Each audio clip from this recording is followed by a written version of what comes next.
Good morning friends, કેમ છો? બધા મજામાં હશો. આપણે જોઈ રહ્યા છીએ બંધારણની લેક્ચરની સિરીઝ. જૂના વિડીયો જોયા ના હોય તો બધા અત્યારે જૂના વિડીયો ખાસ જોઈ લેજો. એ જોશો તો જ આમાં આપણને ખબર પડશે. ચલો હવે આપણે આગળ જોઈએ. અત્યાર સુધી આપણે શું જોઈ ગયા કે ભારત દેશ ભાઈ આઝાદ થઈ ગયો છે. ભારત અને પાકિસ્તાન બંને સાથે જ આઝાદ થયા. હવે એક પ્રોબ્લેમ ઊભો થયો. અત્યાર સુધી આખા ભારતમાં બધા દેશી રજવાડાઓ અલગ અલગ હતા.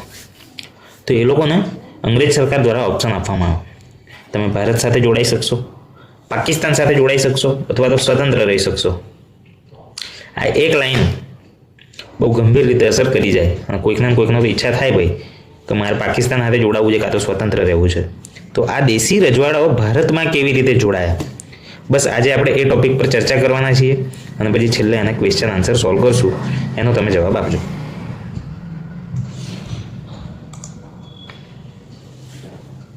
તો સૌપ્રથમ આપણે જોઈએ કે 1947 પહેલા ભારતમાં બ્રિટિશ પ્રાંત હતા અને દેશી રજવાડા હતા. અને આ જે દેશી રજવાડા હતા તે અંદાજિત 565 જેટલા હતા. એમાં ભારતનું સૌથી મોટું દેશી રજવાડું હતું હૈદરાબાદ અને ગુજરાતનું સૌથી મોટું દેશી રજવાડું હતું બરોડા. હવે બ્રિટિશ સરકાર તો જતી રહી, તો એ લોકોના ગયા પછી દેશી રજવાડાઓના 3 વિકલ્પ મળ્યા. અત્યારે આપણે વાત કરીએ, કાં તો ભારત સાથે જોડાવું, અથવા તો પાકિસ્તાન સાથે જોડાવું, અથવા તો પછી સ્વતંત્ર રહેવું. હવે ભારતની એકતા માટે આ સૌથી મોટો પડકાર હતો. એટલે એના માટે જ કરવામાં આવ્યા સ્ટેન્ડ સ્ટીલ કરાર. અને આ કરાર એટલે વન ટાઈપ ઓફ એક એવું એગ્રીમેન્ટ કે જેની પર સહી કરીને પછી કોઈ બી દેશી રજવાડું એ ભારત સાથે જોડાઈ શકે. તો એ ટાઈમે સરદાર વલ્લભભાઈ પટેલ જે હતા એમણે ભાઈ આ બીડું હાથમાં લીધું દેશી રજવાડાઓને ભારતમાં કેવી રીતે જોડવા. સરદાર વલ્લભભાઈ પટેલે રાજકીય દ્રઢતા, સંવાદ અને જરૂર પડીએ બળનો ઉપયોગ પણ કર્યો અને દેશી રજવાડાઓને ભારત સાથે જોડ્યા. હવે આના માટે ગ્રાઉન્ડ લેવલ પર ઉતરે ને તો જ કામ થાય. એટલે સરદાર પટેલ હતા, એમણે રાજાઓ સાથે વ્યક્તિગત મુલાકાતો કરી, લોકોને સમજાયા, દબાણ કર્યું, લોકોને વિશ્વાસમાં લીધા, બધી વસ્તુઓનો ઉપયોગ કર્યો, રાજાઓને આશ્વાસન આપ્યું કે નહીં વાંધો આવો ભાઈ, આપણે જોડે જોડાઈ જાઓ, તમે પાકિસ્તાન સાથે જોડાશો તો મજા નહીં આવે. અને આ બધા એમણે કામ કર્યા, એના લીધે જ એમને કહેવાય છે બિસ્માર્ક ઓફ ઇન્ડિયા. આ બધી સ્ટોરી તો આપણે પછી શાંતિથી જોઈશું, અત્યારે આપણે એક્ઝામ પર ફોકસ કરવાનું છે ભાઈ. હવે સરદાર પટેલે એ ટાઈમે વીપી મેનનની મદદ લીધી, એટલા માટે એમને કહેવાય સરદાર પટેલના મુખ્ય સચિવ હતા. હવે સરદાર પટેલ તો લોકો સાથે ગ્રાઉન્ડ લેવલ પર મળ્યા, પણ વીપી મેનન હતા, એમણે આ પ્રક્રિયાને કાનૂની અને વહીવટી માળખું આપ્યું. તો કાનૂની અને વહીવટી માળખું એટલે શું? હવે કોઈ બી પ્રોસેસ હોય તે આપણે સારી રીતે તો લોકોને સમજાવી દઈએ, પણ એના ભાઈ ઓન પેપર તો લેવી ને, તો ઓન પેપર કેવી રીતે લેવામાં આવે? તો એના માટે વીપી મેનન ભાઈએ કામ કર્યું. અને સરદાર પટેલ અને વીપી મેનન બંનેના સંયુક્ત પ્રયત્નોથી ભારતની એકતા શક્ય બની અને ઇન્સ્ટ્રુમેન્ટ ઓફ એક્સેશનનો ડ્રાફ્ટ તૈયાર થયો. ડ્રાફ્ટ એટલે હું આપણે આગળ ચર્ચા કરી છે, પણ એકવાર પાછું તમને કહી દઉં. એક ડ્રાફ્ટ એટલે એક સાદું એવું પેપર તૈયાર કરવામાં આવે કે જે કાયદો અથવા તો ફાઇનલ સ્ટેજ પર આવી જાય એના પહેલાં સાદું કાગળ તૈયાર કરવામાં આવે, તો આપણે એને કહીએ છીએ ડ્રાફ્ટ. કાનૂની દસ્તાવેજ તૈયાર કર્યો અને રાજાઓ માટે સરળ ભાષામાં સમજાય એવું પેપર તૈયાર કર્યું. કોણે? વીપી મેનન ભાઈએ. અને ઇન્સ્ટ્રુમેન્ટ ઓફ એક્સેશન એટલે શું?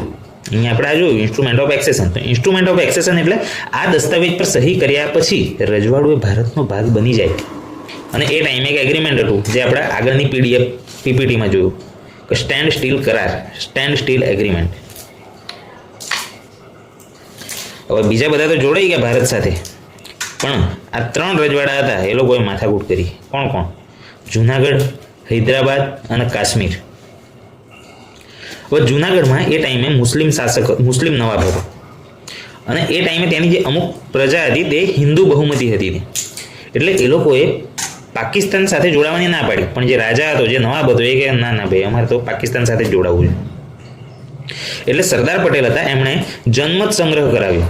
જનમત સંગ્રહ એટલે કે લોકોનો મત લીધો, લોકોની રાય લીધી કે પબ્લિક કોની સાથે વધારે જવા માંગે છે, અને એના પરિણામે જુનાગઢને ભારત સાથે જોડવામાં આવ્યું.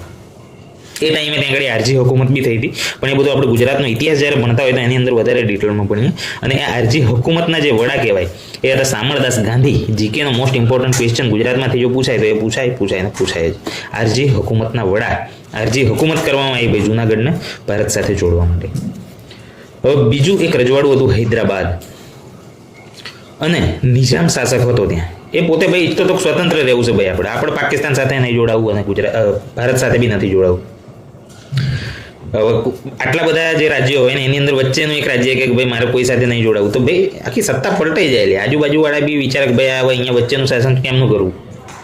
તો એટલા માટે 1948માં ત્યાં આગળ ઓપરેશન પોલો હાથ પર લેવામાં આવ્યું. સરદાર પટેલ દ્વારા ત્યાં આગળ પોલીસ એક્શન લેવામાં આવી અને છેલ્લે પછી હૈદરાબાદ એ ભારતનો ભાગ બન્યો. તો પરીક્ષામાં ક્વેશ્ચન શું પૂછાય છે ભાઈ, હૈદરાબાદને કઈ રીતે ભારત સાથે જોડવામાં આવ્યું? ઓપ્શનમાં હોય ઓપરેશન પોલો, તો આપણે એને ટીક કરી દેવાનું. હવે કાશ્મીરના જે શાસક હતા તે હિન્દુ મહારાજા હતા, પણ ત્યાં આગળ પ્રજા જે હતી તે મુસ્લિમ બહુમતી હતી. એટલે પાકિસ્તાન સમર્થિત કબીલાઈઓનો હુમલો થયો એ ટાઈમે ત્યાં. તો જે મહારાજા હતા એમણે ફટાફટ હુમલો થયો એટલે ઇન્સ્ટ્રુમેન્ટ ઓફ એક્સેશન પર સહી કરી દીધી. લાવ ભાઈ ફટાફટ સહી કરી દો, બાકી તો પછી આપણે પાકિસ્તાન સાથે જોડાવવું પડશે. એટલે ફાઇનલી એ સહી કરી, એના પછી કાશ્મીર ભારત સાથે જોડાઈ ગયું. હવે આપણે ક્વેશ્ચન આન્સર જોઈ લઈએ. ઇન્સ્ટ્રુમેન્ટ ઓફ એક્સેશન શું છે? આપણે આગળ જોઈ ગયા કે આ શું છે ભાઈ, તો દેશી રજવાડાઓનો ભારત સાથે જોડતો કાનૂની દસ્તાવેજ છે ભાઈ. દેશી રજવાડાઓના વિલીનીકરણના રાજકીય નેતા કોણ હતા?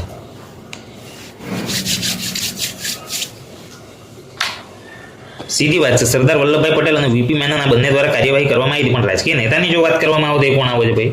સરદાર વલ્લભભાઈ પટેલ. તો હૈદરાબાદને ભારત સાથે જોડવા માટે કઈ કાર્યવાહી કરવામાં આવી? આપણે ત્યાં આગળ જોયું કે ભાઈ આ એક્ઝામમાં બી પૂછાય એમ. તો ઓપરેશન પોલો. જુનાગઢ ભારત સાથે કેવી રીતે જોડાયું? તો જુનાગઢમાં હિન્દુ બહુમતી હતી એવી આપણે ચર્ચા કરી. તો જનમત સંગ્રહ, ત્યાં આગળ આરજી હુકુમત બી થઈ હતી અને એના વડા હતા શામળદાસ ગાંધી. હજુ બી યાદ કરાવું છું, યાદ રહી જ જશે તમને આપોઆપ, બસ પરીક્ષામાં આવે એટલે ટીક કરવાનું. સરદાર પટેલને બિસ્માર્ક ઓફ ઇન્ડિયા કેમ કહેવામાં આવે છે? તો એમણે ભાઈ બધા દેશી રજવાડાઓને એક કર્યા એટલા માટે, ભારતની એકતા માટે. બસ તો આજના વિડીયોમાં આટલું જ. વિડીયો જો તમને ગમ્યો હોય તો એને એક લાઈક કરી દેજો અને કોમેન્ટમાં જણાવજો કે વિડીયો તમને કેવો લાગે છે અને નેક્સ્ટ વિડીયો તમને કયા ટોપિક પર જોઈએ છે. Thank you.